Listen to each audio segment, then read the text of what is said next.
Hello yours, welcome to pharma universe. இந்த video என்ன பார்க்க போகிறோம்னா, நிறைய பேர் வந்து கேட்குறது, இந்த எக்ஸாம் பாஸ் பண்ணுறதுக்கு எனக்கு டிப்ஸ் சொல்லுங்கள், எனக்கு வந்து தனியாக கைட் பண்ணுங்கள், எப்படிலாம் படிக்கலாம் அப்படின்ற மாதிரி எனக்கு ஸ்கெடியூல் போட்டு கொடுங்க, எனக்கு ப்ராப்பராக கைட் பண்ணுங்கள் நிறைய பேர் கேட்டுருந்தீங்க. ஸோ அது வந்து நான் காமனாக எல்லாருக்குமே வந்து என்னுடைய எக்ஸ்பீரியன்ஸ் அப்படியே வந்து ஷேர் பண்ணலாம் அப்படின்றதுக்காக தான் video. So let's get into the video. So இப்போ வந்து பார்த்தீங்கன்னா, ஃபஸ்ட்டு ஒரு எக்ஸாம் அப்படின்னா அந்த எக்ஸாமோட அண்டர்ஸ்டாண்டிங் இருக்கணும். அதாவது இந்த எக்ஸாம்னா இப்படி தான், ஸோ இதுக்கு நம்ம இப்படி தான் படிக்கணும் அப்படின்றது ஒரு அண்டர்ஸ்டாண்டிங் இருக்கணும். அதுக்கடுத்து ஒரு 3 விஷயம் கண்டிப்பாக வந்து உங்களுக்கு தேவை. ஒன்று, படிக்கிறதுக்கான ப்ராப்பர் நோட்ஸு, எல்லா மெட்டீரியல்ஸ் எதுனா நீங்கள் வச்சிருந்தாலும் ஓகே. அது ப்ராப்பராக இருக்கணும். ஏன் அதை சொல்கிறேன்னா, நம்ம நிறைய பார்க்குறதெல்லாம் வாங்கி வச்சுப்பாங்க. சில பேர்லாம் வந்து பார்த்திங்கன்னா, ஓகே, பார்க்குறதெல்லாம் இது ஒரு மெட்டீரியல் இருக்குன்னா வாங்கி வாங்கி வச்சுப்பாங்க. அப்படி பண்ணக்கூடாது. ப்ராப்பராக ஒரு மெட்டீரியல் மேலே நம்பிக்கை வச்சு அதில் இன்வால்வ் ஆகணும். நிறைய மெட்டீரியல்ஸ் வாங்குறதுல என்ன ஆகும்னா, நீங்கள் படிச்சிருவீங்க, ரிவைஸ் பண்ணுவீங்களா அப்படின்றது ஒரு கஷ்டமாக போகும். படிக்கிறத விட ரிவைஸ் பண்ணுறது ரொம்பவே முக்கியம். ஸோ நான் வந்து வரிசையாக சொல்கிறேன். ஸோ வந்து ப்ராப்பராக நம்மளுக்கு தேவை, 1 ஸ்டடி மெட்டீரியல், 2வது படிக்கிறதுக்கான மோட்டிவேஷன், 3வது படிக்கிறதுக்கான டைம். ஸோ இது 3 தான் ஒரு எக்ஸாமில் நீங்கள் சக்ஸஸ் ஆகிறதுக்கு ரீசனாக இருக்கும்.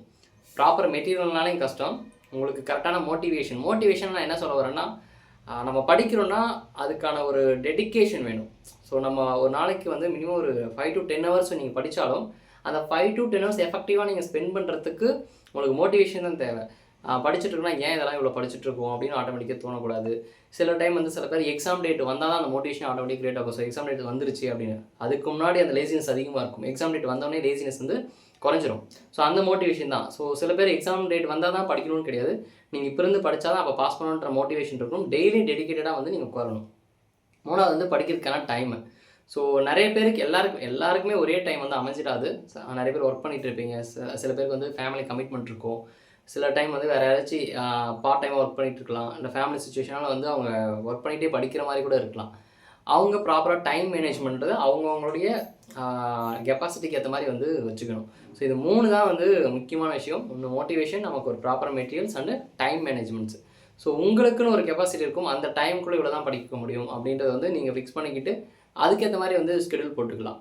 ஸோ இந்த மாதிரி வச்சுக்கிட்டு சில இடத்துல வந்து கோச்சிங்கோ இல்லை வேறு ஏதாச்சும் நம்ம போனோம் அப்படின்னா நமக்கு அது ஃபுல் டைமாக வந்து அதில் ஈடுபட முடியுமா? இப்போ வந்து ஒரு கோச்சிங்கில் வந்து நமக்கு 1 ஹவர் இல்லை ஒரு நாளைக்கு 1 ஹவர் அவங்க வந்து சொல்லிக் கொடுக்குறாங்கன்னா 1 ஹவர் ஒரு 2 டாபிக் கவர் பண்ணிடுவாங்க. அந்த டேயில் நீங்கள் அந்த 2 டாபிக் வந்து கவர் பண்ணிடுவீங்களா அப்படின்றத பார்க்கணும். சில பேர் ஒர்க் பண்ணிகிட்டே இருப்பாங்க. சில பேர் வந்து 10 நாள் ஒரு சப்ஜெக்டை முடிக்கணும்னு இருப்பாங்க, 15 நாள் எடுத்துக்கிறவங்களும் இருப்பாங்க. ஸோ உங்களுக்கு ஆப்டான டைமு அதுக்கான ஸ்கெடியூல் போடணும்.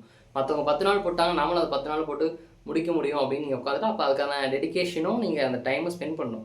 முடியல அப்படின்னா உங்களுக்கு ஆட்டோமேட்டிக்காக டவுன் ஆகும். ஸோ அவங்க படிச்சிருவாங்க, 10 நாள் அவங்க படிச்சிருக்காங்க, நம்மளால் முடியல அப்படின்னா ஆட்டோமேட்டிக்காக டவுன் ஆகும். ஸோ உங்களோட டைம் மேனேஜ்மெண்ட்டை வச்சு நீங்கள் அதுக்கேற்ற மாதிரி வந்து ஸ்கெடியூல் பண்ணணும். ஸோ இது 3 விஷயத்த மேஜராக வந்து நீங்கள் வந்து நோட் பண்ணணும். ஸோ நெக்ஸ்ட் நம்ம எம்ஆர்பிக்கு அப்படின்னு பார்க்கும்போது இந்த ஃபார்மசிஸ்ட் எக்ஸாமுக்கு 100 கொஷின்ஸ் இருக்குது. இந்த 100 கொஷின்ஸில் வந்து பார்த்தீங்கன்னா ஒரு 50 to 70 கொஷின்ஸ் வந்து மேஜராக ஒரு 4-5 சப்ஜெக்டில் தான் வந்துடும். ஸோ ரிமைனிங் ஒரு 5 சப்ஜெக்டில் வெறும் 30 கொஷின்ஸ் தான் வரும். ஸோ நீங்கள் அந்த மாதிரி வந்து ப்ரியோரைஸ் பண்ணிக்கோங்க. ஃபஸ்ட்டு நீங்கள் படிக்க போகிறீங்கன்னா நம்ம எதை படிக்கணும், எப்படி படிக்கணுன்றது ஒரு ஐடியாவோடு போகணும்.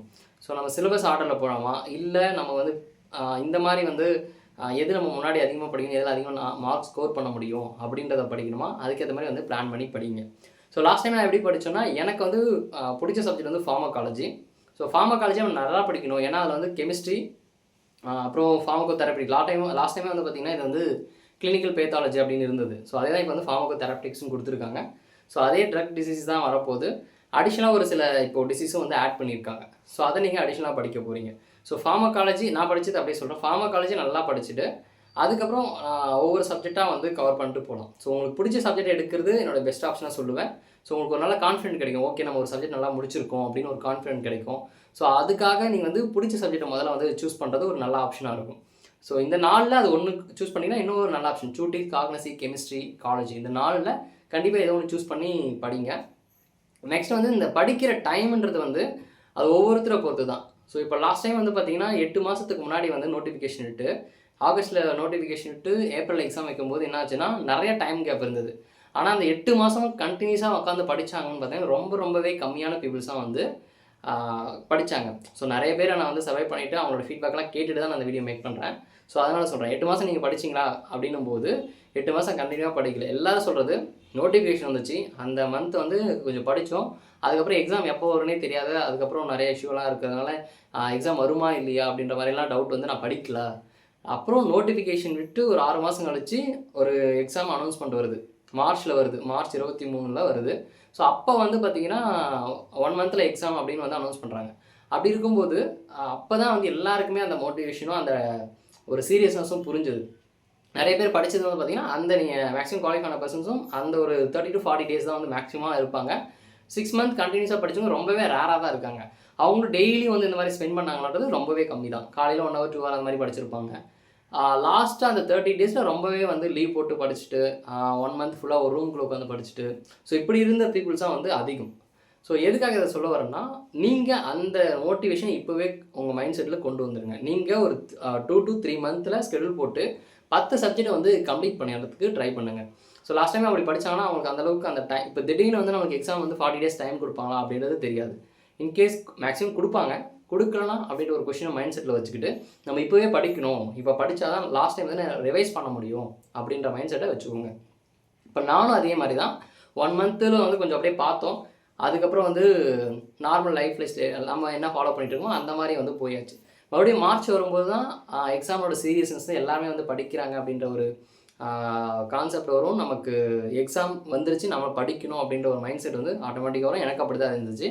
ஸோ நான் வந்து படித்தது பார்த்திங்கன்னா மினிமம் ஒரு 10 to 15 hours வந்து டெய்லி வந்து ஸ்பெண்ட் பண்ணியிருப்போம். Minimum 10 to 15 hours. நான் தூங்குனது பார்த்திங்கன்னா 12 to 6 hours தான். 12 to 6 வரையும் நான் தூங்குவேன். எனக்கு அந்த டைம் தூங்கிடணும் அப்படின்னு. சில பேருக்கு வந்து சில பேர் என்ன பண்ணுவாங்கன்னா, என்னோடய ஃப்ரெண்ட்ஸே கூட இருக்காங்க. அவங்க வந்து பார்த்திங்கன்னா விடியக்காலம் 3 மணி வரையும் படிப்பாங்க. 3 மணிக்கு தான் தூங்க ஆரம்பிப்பாங்க. நைட் மறுபடியும் காலைல 10 மணிக்கு எந்திரிப்பாங்க. ஸோ 3 to 10 அவங்களுடைய ஸ்கெடியூல் அந்த மாதிரி இருக்கும். சில பேர் வந்து காலையில் ஒரு 5 மணி நேரமும், அதாவது 12 to 5 எழுந்துருவாங்க. மறுபடியும் மதியம் தூங்குவாங்க. அந்த மாதிரி வந்து சில பேர் வந்து படித்தாங்க. ஆனால் எல்லாமே வந்து பாஸ் பண்ணாங்க. நான் எதுக்காக சொல்லணும்னா, உங்களுக்குன்னு ஒரு டைம் கிடைக்கும். ஸோ நீங்கள் வந்து எல்லோரும் இந்த டைம் தான் படிக்கிறாங்கன்னு நீங்கள் அந்த டைம் வந்து போகக்கூடாது. உங்களுக்குன்னு இந்த சர்க்காடியன் ரிதம் இருக்குது. எல்லாருக்கும் அடாப்ட் ஆகுது. ஒரே டைமில் வந்து எல்லோரும் சில பேர் ஏர்லி மார்னிங் படிக்கணும்னு சீக்கிரமாக தூங்குவாங்க. 10 to 4 தூங்குவாங்க. 4லேருந்து படிக்க ஆரம்பிப்பாங்க. ஸோ இந்த மாதிரிலாம் இருக்கு இல்லையா, அதுக்காக நான் சொல்ல வரேன். ஸோ இந்த ப்ராப்பர் டைம் மேனேஜ்மெண்ட் பண்ணிவிட்டு மினிமம் நீங்கள் வந்து ஒரு 10 to 15 hours வந்து படிக்க ட்ரை பண்ணுங்கள். ஸோ சில பேர் வந்து எஃபெக்டிவாக படிக்கிறவங்க சில டைம் வந்து ஒரு டாப்பிக்கை நான் ஒரு 1 hour படிக்கிறேன், அவங்க 1/2 hour கூட படிக்க வாய்ப்பு இருக்குது. ஸோ இருந்தாலும் அவங்களுக்கு அவங்கள விட்டுருங்க. உங்களுக்குன்னு தோணும் இல்லையா, ஸோ நம்ம எவ்வளோ படிக்கணுன்றது உங்களுக்கு தோணும். இப்போ இந்த டாபிக் இவ்வளோ நேரம் எடுத்துக்கிறோம் அப்படின்னு போது தோணும்போது நீங்கள் அதிக டைம் வந்து ஸ்பெண்ட் பண்ணணும். கண்டிப்பாக எல்லோரும் ஃபாலோ பண்ண வேண்டிய ஒரு விஷயம் வந்து இந்த டைம் மேனேஜ்மெண்ட் தான். மேக்ஸிமம் ஒரு டேயில் உங்களுக்கு இவ்வளோ டைம் வந்து ஃப்ரீயாக இருக்குன்னா மேக்ஸிமம் அதாவது எம்ஆர்விக்கு படிக்கிறதுக்காக மட்டுமே வந்து ஸ்பெண்ட் பண்ணணும் அப்படின்ற மாதிரி நீங்கள் பிளான் பண்ணி வச்சுக்கோங்க. ஸோ இந்த மாதிரி பண்ணால் தான் உண்டு. ஸோ நெக்ஸ்ட்டு வந்து நீங்கள் படிச்சுட்டு அதை வந்து ரிவைஸ் பண்ணுறதா ரொம்பவே முக்கியம். படிக்கிறது விஷயம் கிடையாது, நிறையா படிச்சிருவோம். அதுக்கப்புறம் போயிட்டு ரிவைஸ் பண்ணும்போது அது சில டைம் ஸ்கிப் பண்ணிட்டு இருக்கும்போது என்ன ஆகும்னா, எக்ஸாமில் அந்த கொஷின்ஸ் வரும்போது நம்ம படிச்சிருப்போம். ஆனால் கொஷின்ஸ் எப்படி இருக்குன்னா 4 ஆப்ஷன் இருக்கும். 4 ஆப்ஷனும் நம்ம கரெக்டாக தெளிவாக இருக்குன்னா நம்ம ரிவைஸ் பண்ணியிருந்தா ஈஸியாக வந்து அடிச்சிடலாம். இல்லைனா நம்ம படிச்சிருந்தாலும் அந்த இடத்துல குழம்புறதுக்கு நிறைய வாய்ப்பு இருக்குது. நீங்கள் ஏன்னா ஆல்ரெடி கிளியர் பண்ணவங்களுக்கும் சொல்கிறேன், என்னோடய பர்சனல் ஃபீட்பேக்கும் சொல்கிறேன். ரிவைஸ் போனாத டாபிக்ஸ் வந்து பார்த்திங்கன்னா நிறைய கன்ஃபியூஷன் வந்து உங்களுக்கு ஆட்டோமேட்டிக்காக அந்த எக்ஸாம் டைமில் க்ரியேட் பண்ணி விட்டுரும். ஸோ நம்ம படிக்கிறதுன்றதை விட படித்ததை ரிவைஸ் பண்ணுறது தான் ரொம்பவே முக்கியம். இப்போ வந்து சிலபஸ் வந்து அப்போ 100% வந்து கவர் பண்ணோமா, இது ஒரு சில கொஷின்ஸ் வந்து கேட்டிருந்தாங்க. ஸோ அது உங்களுடைய கெப்பாசிட்டியை பொறுத்து. 100% படித்தா தான் பாஸ் பண்ண முடியும் அப்படின்னு நான் சொல்ல மாட்டேன். ஏன்னா நானும் அந்த மாதிரி 100% வந்து அந்த ப்ரீவியஸ் நான் படித்த அந்த எம்ஆர்பி சிலபஸ் வந்து நானும் 100% வந்து கவர் பண்ணலை. அப்போ எப்படி படிக்கணும் அப்படின்றது பார்த்தீங்கன்னா, நீங்கள் படித்ததில் தெளிவாக இருக்கணும். அதுதான் நான் சொல்ல வரேன். திரும்ப நீங்கள் எவ்வளோ படித்தாலும் அந்த படித்ததில் அந்த பேசிக் கான்செப்ட்ஸில் இருந்து அதுலேருந்து கொஷின் எப்படி கேட்டாலும் ஆன்சர் பண்ணுற அளவுக்கு அந்த தெளிவு இருக்கணும். நீங்கள் அந்தளவுக்கு ரிவைஸ் பண்ணி வச்சுருக்கணும். சில பேர் வந்து சிலபஸ் கவர் பண்ணணுன்னுட்டு வந்து நிறைய அப்படியே படிச்சுட்டு போயிட்டே இருந்தால் சிலபஸ் வந்து இன்னும் இருக்குன்னு போயிட்டே இருந்தீங்கன்னா படித்ததை ரிவைஸ் பண்ணுறதுக்கான டைம் இருக்காது, மிஸ் பண்ணிடுவீங்க. அப்போ படித்ததுலேருந்து கொஷின் வரும்போதே உங்களால் வந்து ஆன்சர் பண்ண முடியாது. இதுவும் வந்து ஒரு ரேராக எனக்கு ஒரு 4-5 பேர் வந்து ஃபீட்பேக் கொடுத்துருந்தாங்க. எப்படின்னா நான் படித்தேன், ஆனால் எனக்கு கரெக்டாக ஆன்சர் பண்ண முடியல அந்த இடத்துல. ஸோ நான் வந்து இன்னும் அதை நல்லா ரிவைஸ் பண்ணால் கண்டிப்பாக ஆன்சர் பண்ணியிருப்பேன் அப்படின்னும் போது இந்த விஷயமெல்லாம் நமக்கு தெரிய வருது. ஸோ நிறையா படிக்கிறத விட நம்ம அதை படிச்சுட்டு நம்ம படித்ததை ரிவைஸ் பண்ணிடணும். 100% சிலபஸ் வந்து கவர் பண்ணணும் அப்படின்னு போகிறத விட சூட்டிஸ் இருக்குங்களா, சூட்டிஸில் கம்ப்ளீட்டாக படிச்சுட்டு அதில் நீங்கள் ரிவைஸ் பண்ணுங்கள், நல்லா ரிவைஸ் பண்ணுங்கள், ப்ராக்டிஸ் பண்ணுங்கள், வேறு எம்சிக்யூஸ் எதாவது ப்ராக்டிஸ் பண்ணுங்கள். அதே மாதிரி காலேஜ் நல்லா படிச்சுட்டு அதை ப்ராக்டிஸ் பண்ணுங்கள், காக்னிசிவ் படிச்சுட்டு ப்ராக்டிஸ் பண்ணுங்கள். ஸோ இதெல்லாம் நல்லா தருவாயிட்டு அடுத்து போகும்போது நமக்கு ஒரு நல்ல கான்ஃபிடென்ட் இருக்கும். அடுத்து வந்து ஜூரிஸ் போகலாம், பயோகெமிஸ்ட்ரி போகலாம், அனாட்டமி அண்ட் ஃபிசியாலஜி போகலாம். ஸோ இந்த மாதிரி வந்து உங்களுக்கு அந்த கான்ஃபிடன்ஸ் ஆட்டோமேட்டிக் க்ரியேட் ஆகும். நீங்கள் படிச்சுட்டு இன்னும் 5 சப்ஜெக்ட் இருக்குன்ற அந்த மைண்ட் செட்டை வச்சுக்கிட்டு இதில் படித்ததே அரைகுறையாக நம்ம இருந்துட்டு ரிவைஸ் பண்ணாமல் சொல்லலாம். படிச்சிருப்பீங்க, ஆனால் ரிவைஸ் பண்ணால் தான் மறுபடியும் மைண்டில் வரும். எக்ஸாமில் நம்ம கரெக்டாக ஆன்சர் பண்ண முடியும். ஸோ மறுபடியும் நீங்கள் அந்த டாபிக் போய்ட்டு அதில் போயிட்டே இருக்கும். நீங்கள் படித்ததில் வந்து பார்த்திங்கன்னா மறந்துடுவீங்க. ஸோ மறுபடியும் போய் புதுசாக படிக்கிற மாதிரியே இருக்கும். ஸோ அந்த மாதிரி விஷயங்கள்லாம் இருக்குது. ஸோ படிக்கிறது 100% சிலபஸை கவர் பண்ணுறதை யோசிக்காமல் படிச்சதில் நம்ம படித்தது 60% இருக்கட்டுமே, சிலபஸில் பாதிக்கு கொஞ்சம் அதிகமாக படிக்கல, பாதியை கூட படிச்சிருக்குமே, படிச்சதில் எந்தளவுக்கு நீங்கள் தெளிவாக இருப்பீங்க, படிச்சதுலேருந்து கொஷின் கேட்டால் கரெக்டாக ஆன்சர் பண்ணுறீங்களா அப்படின்ற அளவுக்கு நீங்கள் வந்து ஃபிக்ஸ் பண்ணிக்கோங்க. அதுக்கு நான் வந்து 100% சிலபஸ் கவர் பண்ணக்கூடாதுன்னு சொல்லலை. உங்களால் முடிஞ்சால் கண்டிப்பாக அதை ஃபாலோ பண்ணுங்கள். படிச்சதில் தெளிவாயிட்டு அதுக்கு போங்கன்னு சொல்கிறேன். ஸோ நான் வந்து பீரியடைஸ் பண்ணும்போது நம்ம வந்து பார்த்திங்கன்னா அந்த 4 சப்ஜெக்ட் நல்லா படிச்சுட்டு அதுக்கடுத்து நான் சொல்கிறது வந்து பயோகெமிஸ்ட்ரி சொல்லுவேன். பயோகெமிஸ்ட்ரி ஈஸியாக இருக்கும். அதுக்கடுத்து ஜூரிஸும் படிக்கலாம். இந்த 2 சப்ஜெக்ட்லேருந்து சேர்த்து வந்து ஒரு 12 கொஷின்ஸ் கிட்ட வரும். ஸோ அப்போது இதை நம்ம வந்து அடிஷனல் ஆட் பண்ணிக்கலாம். அடுத்து போகும்போது நம்ம வந்து அனாட்டமி அண்ட் ஃபிசியாலஜி போனீங்கன்னா அதில் வந்து 8 கொஷின்ஸ் வரும். 8 கொஷின்ஸில் வந்து நீங்கள் ஒரு 4 கொஷின்ஸ் ஈஸியாக படித்து எழுதினா போதும். மீதி 4 கொஷின்ஸ் வந்து ரொம்ப டெப்த்தாக போகிற மாதிரி இருக்கும். நீங்கள் கொஷின் பேப்பர் எடுத்து பார்த்தீங்கன்னா தெரியும். ஸோ அப்போ வந்து நம்ம அதிகமாக அதுக்கு டைம் ஸ்பெண்ட் பண்ணுற மாதிரி இருக்கும். ஸோ நீங்கள் வந்து அதுக்கடுத்து அதில் நீங்கள் ஹாஸ்பிட்டல் ஃபார்மசியோ, நெக்ஸ்ட் வந்து சோசியல் ஃபார்மசி, லாஸ்ட் டைம் இதெல்லாமே இருந்தது. Health education and drug store and business management இருந்தது தான் இப்போ வந்து கம்யூனிட்டி ஃபார்மசின்னு கொடுத்துருக்காங்க. ஹெல்த் எஜுகேஷன் தான் இப்போ வந்து சோசியல் ஃபார்மசின்னு கொடுத்துருக்காங்க. பட் சம் போர்ஷன்ஸை ஆட் பண்ணியிருக்காங்க. இதெல்லாம் வந்து மைனர் சப்ஜெக்டாக வந்து பிளான் பண்ணிக்கோங்க. அதாவது இதெல்லாம் படிச்சுட்டு லாஸ்ட்டு அந்த 3 சப்ஜெக்ட்ஸ் வந்து பிளான் பண்ணிக்கோங்க. நானும் லாஸ்ட் டைம் வந்து இதே தான் பண்ணேன். ஃபஸ்ட்டு இந்த மேஜர் சப்ஜெக்ட்லாம் வந்து நிறைய மார்க்ஸ் வரும். கண்டிப்பாக அது வந்து எந்த எக்ஸாம்னாலும் இந்த மேஜர் சப்ஜெக்ட்லாம் அதிகமாக கொஷின்ஸ் வரப்போகுது. ஸோ லாஸ்ட் டைம் அதே பிளானில் தான் படித்தோம். லாஸ்ட்டு போகும்போது drug store and business management எனக்கு படிக்கவே டைம் இல்லை. அப்போ நான் என்ன பண்ணேன், சரி அதை வந்து எம்சிக்யூஸ் வந்து ஒரு சார்ட் அவுட் பண்ணிட்டு நம்ம போகும் அப்படின்னு போகும்போது ஒரு 500 எம்சிக்யூஸ் அதெல்லாம் நான் வந்து வச்சுருந்தேன். அப்போ நான் வந்து அதை சார்ட் அவுட் பண்ணேன். ஸோ அப்படி பார்க்கும்போது அதுலேருந்து என்னால் அது ஸ்கோர் பண்ண முடிஞ்சுதுன்னா எஃபெக்டிவ்னஸ் ரொம்பவே கம்மியாச்சு. மற்ற சப்ஜெக்டில் என்னால் ஈஸியாக ஸ்கோர் பண்ண முடிஞ்சுது. இந்த சப்ஜெக்ட்டில் வந்து பார்த்திங்கன்னா எம்சிக்யூஸ் மட்டும் தான் நான் படித்தேன். ஸோ தேரி பார்ட்ஸ் நான் போய்ட்டு கான்செப்ட்ஸ் புரிஞ்சு அது மாதிரி படிக்கிறதுக்கு எனக்கு டைம் இல்லை. ஏன்னா படித்து ரிவைஸ் பண்ண மறக்கக்கூடாது அந்த கான்செப்ட்டில். ஸோ அப்படி போகும்போது அதுலேருந்து நிறையா கொஷின்ஸ் 6 கொஷின்ஸ் வந்தது. அதில் நான் வந்து 6மே அட்டன் பண்ணுறதுக்கு நம்மளுக்கு அந்த ஐடியாவே இல்லை. ஏன்னா நான் எம்சிக்யூஸ் மட்டும் தான் படிச்சிருந்தேன். அந்த கொஷின்ஸ் கேட்டால் மட்டும் தான் என்னால் ஆன்சர் பண்ண முடியுன்ற மாதிரி தான் இருந்துச்சு. ஸோ இது ஒரு ட்ராபேக்கு. ஏன் இதை சொல்ல வரேன்னா, நீங்கள் எக்ஸாமை பொறுத்த வரைக்கும் டேரெக்டாக எம்சிக்யூஸ் போய் படிக்கவே கூடாது.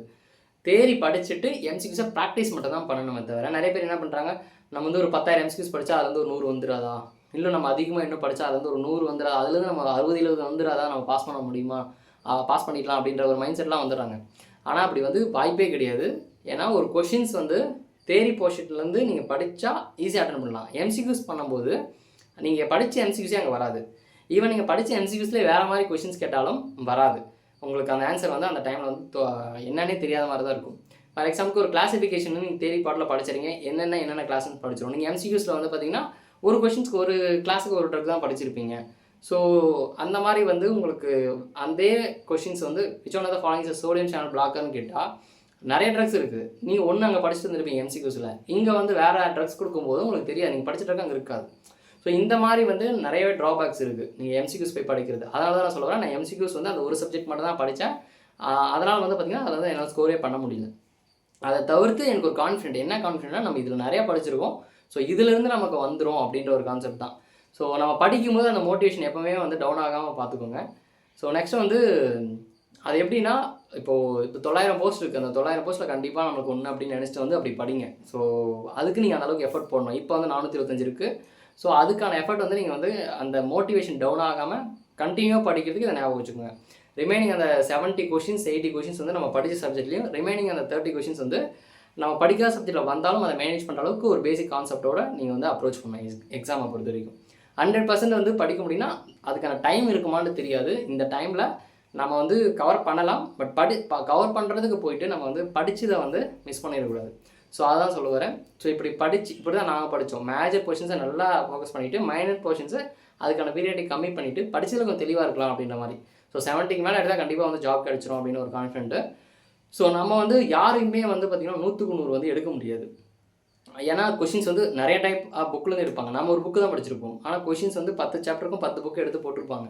நம்ம படித்த புக்கில் அந்த பாயிண்ட்ஸே இருக்காது. ஸோ அந்த மாதிரியெல்லாம் இருக்கும். ஸோ அதை பற்றி நம்ம ஒரி பண்ண தேவையில்ல. நம்மளுடைய ஃபோக்கஸ் வந்து இருக்கிறத வச்சுட்டு அந்த 70 எப்படி அப்ரோச் பண்ணலாம், 80 எப்படி அப்ரோச் பண்ணலாம் அப்படின்றது தான். ஸோ அதுக்கேற்ற மாதிரி வந்து பிளான் பண்ணி படிங்க. ஸோ நெக்ஸ்ட்டு நம்ம வந்து இப்படி படித்ததை ரிவைஸ் பண்ணுறதுன்னு ஒன்று இருக்குது. ஸோ ரிவைஸ் பண்ணுறது வந்து நீங்கள் சில பேர் வந்து எம்சிக்யூஸ் வந்து ப்ராக்டிஸ் பண்ணலாம். ஃப்ரீயாக வந்து டெலிகிராம்லேயும் யூடியூப்ஸ்லேயும் அவைலபிளாக இருக்குது. ஸோ அந்த எம்சிக்யூஸை வந்து டாபிக் வைஸ் வந்து பிளான் பண்ணி ப்ராக்டிஸ் பண்ணிக்கோங்க. ஸோ இது வந்து இதுதான் இப்படி படித்தா தான் மேக்ஸிமம் வந்து குவாலிஃபை ஆக முடியும். ஒன்று இந்த ப்ராக்டிஸு, நெக்ஸ்ட்டு கண்டினியூஸாக படிக்கிறது, படித்ததே ரிவைஸ் பண்ணிக்கிறது. இந்த 3 விஷயம் தான் வந்து உங்களுக்கு எக்ஸாம் வந்து சக்ஸஸ் பண்ணி கொடுக்குறதுக்கு ரொம்பவே வந்து ஹெல்ப்ஃபுல்லாக இருக்கும். ஸோ இந்த மாதிரி தான் எல்லாருமே வந்து படிச்சிருப்பாங்க. ப்ராப்பராக சிலபஸ் வந்து ஃபாலோ பண்ணிக்கோங்க. வேறு எந்த கன்ஃபியூஸும் ஆகாமல் சிலபஸ் வச்சுட்டு சிலபஸில் நம்ம படித்ததை வந்து அப்படியே ப்ராப்பராக ஃபாலோ பண்ணிக்கோங்க. படிக்காத நோட் பண்ணுங்கள். சில டைம் வந்து நம்ம அப்புறம் படிக்கலாம்னு போயிடுவோம், அதையும் மிஸ் பண்ணிடுவோம். ஸோ இந்த மாதிரி வந்து பிளான் பண்ணி படிங்க. ஸோ இந்த மாதிரி வந்து ஃபர்தராக நான் வந்து என்னுடைய எக்ஸ்பீரியன்ஸாக எல்லா வீடியோலுமே வந்து ஷேர் பண்ணுறேன். நெக்ஸ்ட்டு நம்ம ஒவ்வொரு சப்ஜெக்ட்டுக்குமே வந்து நான் சொல்கிறேன் எப்படி எப்படி படிக்கலாம் அப்படின்ட்டு. ஸோ கண்டிப்பாக இந்த வீடியோ யூஸ்ஃபுல்லாக இருக்கும்னு நினைக்கிறேன். யூஸ்ஃபுல்லாக இருந்தால் லைக் பண்ணுங்கள். வேறு யாருக்கெல்லாம் யூஸ்ஃபுல்லாக இருந்துச்சுன்னா கண்டிப்பாக உங்களுக்கு ஷேர் பண்ணி விடுங்க. இந்த மாதிரி ஃபார்மா ரிலேட்டட் வீடியோஸ் நம்ம ஃபார்மா யூனிவர்ஸ்லாம் சப்ஸ்கிரைப் பண்ணி வச்சுக்கோங்க. தேங்க்யூ.